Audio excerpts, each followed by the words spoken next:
Hello and welcome back to Forza Horizon 5 with a new build series here on the Rally Adventure expansion.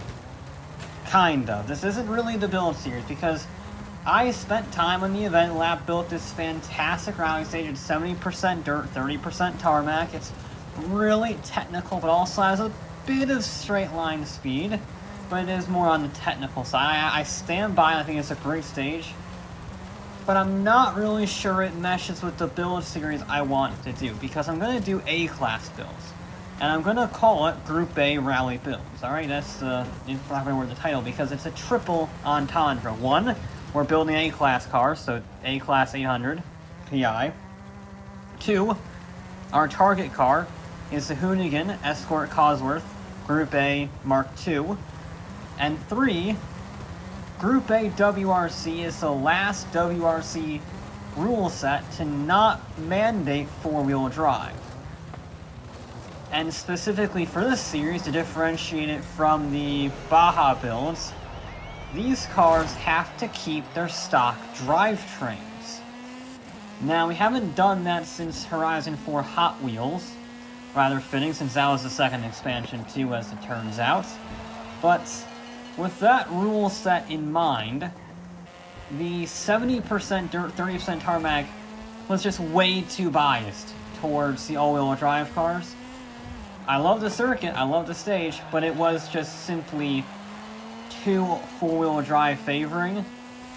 So instead I went with an old-school A-class build tarmac series in this case. We're going to be using a Rivals event. The Narrows is what it's called.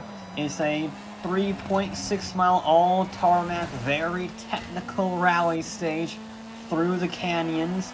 One of my favorite roads in the history of Forza. I think it's brilliant.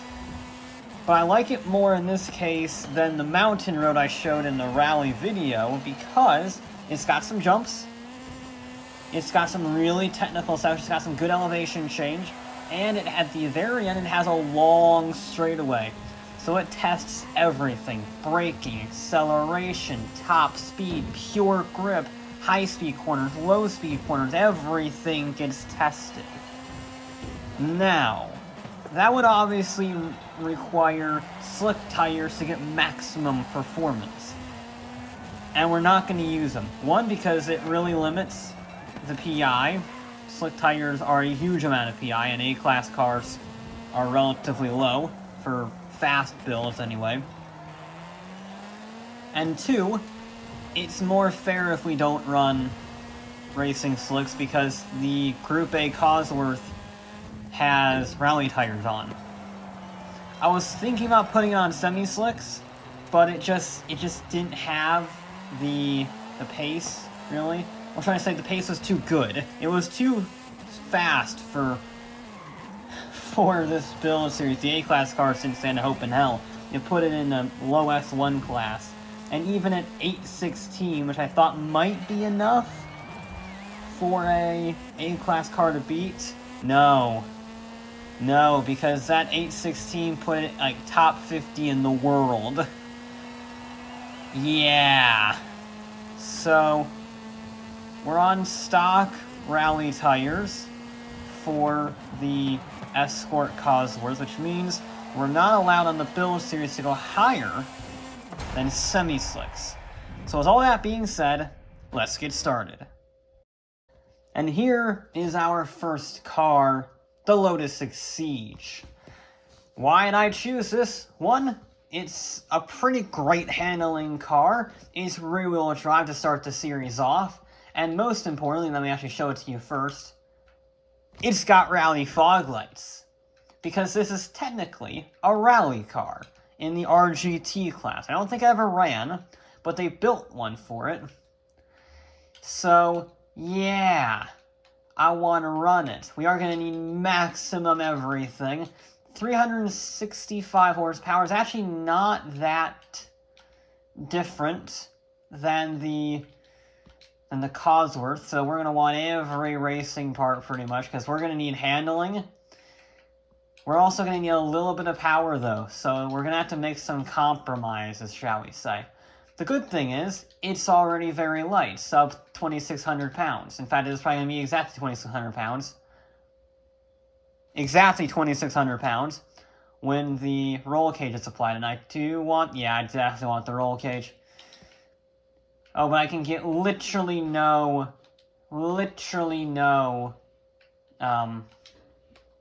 weight reduction. Okay. I also can get no parts from that nature. I can shave 2 pounds! Honestly, I think it's better if I add weight, to be honest. Because I can get more horsepower, and it doesn't really impact PI that much. That adds a lot. This is a tricky build. Not cool. Okay.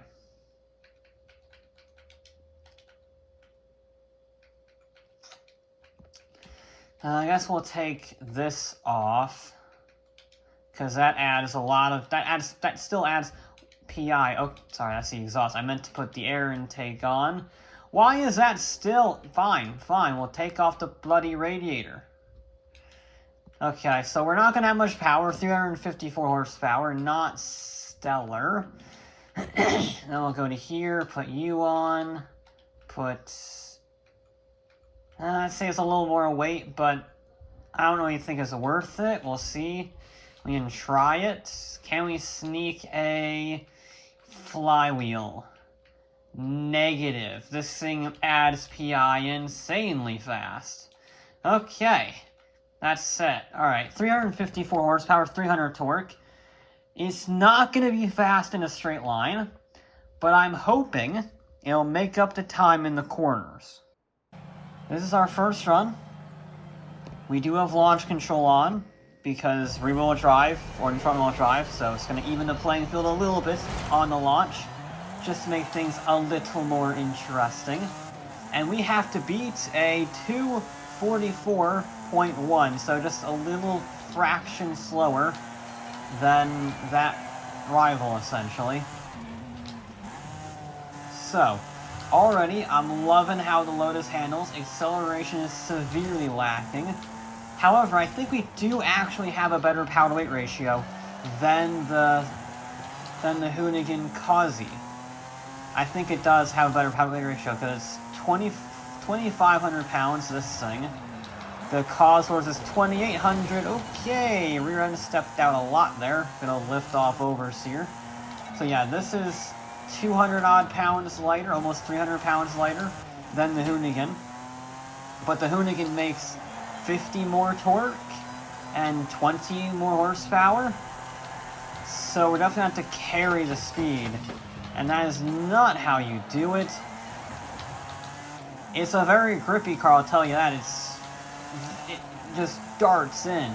And I'm being caught out because I've been driving rally cars for practice on this stage. And they have rally tires, so they slide about a lot. This does not slide about unless you lift off to a corner like an idiot. So just don't do that. You can see the jumps. This is the jump section. Then we had that really big one, obviously, but then we also have some really nasty ones just before corners. Which, evil developers, I should say, because look at that. It doesn't seem big, but anytime your wheels are off the ground, you're not being able to brake or accelerate. And in a braking zone, it is ideal if your brakes work. And when they're on the ground, they work. When they're in the air, they don't. I think it's going to really excel in this canyon section, though. Despite the jumps, despite the race suspension, I think in this canyon section is where we're going to make up all the time. The aero, the lightness, the nimbleness. Yeah, that's where we're going to make up the time. And this is where we're going to lose the time, because we are simply slow. The Escort did about 140-something miles an hour down here. We might do that, just because, you know, we're streamlined in some respects, but yeah, we're going to be down on acceleration for sure. So it's a similar top speed, but as you can see, a scruffy run for a first run. Quite a bit slower, but lots of room to improve. second attempt is all about cleanliness, just being smooth. Because that is how we make the speed. We carry the momentum, we carry the speed. We're gonna lose out on the acceleration nodes. We might lose out a little bit on the top end, but it is pretty even between these two cars. So we just need to maintain the corner speed. Be consistent, smooth is fast, and fast is not missing the checkpoint like an idiot. You didn't see that. Brakes are good, as expected for a vehicle this light with race brakes and semi-slick tires. So that is another plus. We can brake really late. Some of the rally cars I was testing to make sure I understood this course. I cannot get that corner right. I was trying to like feather the gas a little bit to make sure I didn't get lift off oversteer, but that just meant I carried a little too much speed into there. I will get that corner right. I've gotten it right in the past. I will get it right. Damn it. This corner too is also really nasty if you don't get it spot on. It's difficult to pick a gear for these corners because you want to accelerate. You want to keep it in the gear for acceleration. However, it just never stops turning. You're always on this never-ending corner. And that means you just keep going a little bit wider and wider and wider. And eventually you run out of road. So you have to lift, you have to downshift. And it's really tricky to balance the gearbox and the carrying of speed and in preparation for accelerating out of the corner at the right rev range. But that's the challenge of this course. That's why I love this road. It's a fantastic driver's road. And that's why I picked the Lotus for my first vehicle. I don't think it's gonna beat the all-wheel drive car, to be honest. It is close in this section here, so if I can clean up my first section, I might stand a chance. But you can see the acceleration difference is immense. I don't really have a problem putting the power down in this thing, but you're never gonna have the same power delivery, the same acceleration as those vehicles. You can get on the power just earlier through the corner. It's not like this is spinning its wheels in 6th or anything, it just lacks some of that overall pace. I think we can get into the 244s though, to be perfectly honest. Yeah, you see it just... Yeah, there's 245 dead. I can easily get like a 244-4 if I just don't drive like an idiot. I think my issue is the Ghost, to be honest. I think because I see it running away, I'm pressuring myself and pushing farther than I should, when in actuality, if I just drive within the limits of the vehicle, I might be ahead of the Ghost, at least for the first half of the lap, at least by the exit of the canyon. So I just need to focus on driving my own race, essentially. Don't worry about him, this is a rally, you're not actually going for an overtake. So just be smooth, be cautious, don't overdrive the car and end up in the wall. That's what's costing me time, is I try to drive it too hard and end up brushing the walls. And there's no reason to do that. The corner after this one is a really bad example. Or no, it is this corner. Well, that's better. It's still not great. I can't decide if this vehicle loves the oversteer or loves understeer or is nice and balanced. I can't really tell because it does feel like it's kind of struggling a little bit, but also I am pushing really hard. So there's that fine line between understeer and balance. I think I am just pushing too hard, to be perfectly honest. But at the same time, I need to push hard or I won't catch the Ghost. I won't catch our target time. And a little bit of oversteer on the exit. They're going to cost us a few miles an hour, but nothing serious. A little early on the brakes just to turn in nicely. We're closer. We're a lot closer this time around. This is a better run. primarily because I'm not an idiot and hitting things. Come on, baby. I don't think we can win this, but we're going to give it a good shot. We're in the lead. We were briefly in the lead for the first time. There we go. Okay. Okay, we are on target. Remember what I was saying. We can beat the ghost out of the canyon. If we can do that, we give ourselves the best possible chance on the exit down the straightaway. Because I know we're slow on the straight. But if we just have that little buffer, there we go. This is our chance, Lotus. This is our chance. Let's get it nice and done, tidy for this corner. Okay, we have a gap. We have a gap. Come on, baby. Come on. Don't hit the tree on the inside. We don't want to cost any momentum. He's closing. Avoid that. He's closing, but I don't think he's closing fast enough.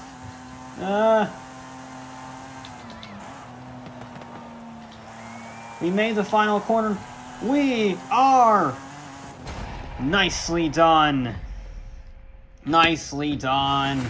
Lotus destroyed the Cosworth. Absolutely minced it. Huh. Okay. Well, that's kind of awkward. The target car was being first try. That's never happened before. I mean, even the Porsche and the Bronco took 2 episodes to get beaten. Huh. Well played to the Lotus. It's at the top of the table by a decent margin. I finally got my act together. I got a good run. It's not even a perfect run. I could probably shave another... I can probably get it down to a 2:42.5, if I'm honest. But I will take it. That was a clean run. The target time did catch us up quite a bit down the straightaway, but it wasn't enough. And I just got through the final corner cleanly. And there we go. We had it. So that's our new target time, 2:42.763. Rear-wheel drive is holding the lead for now.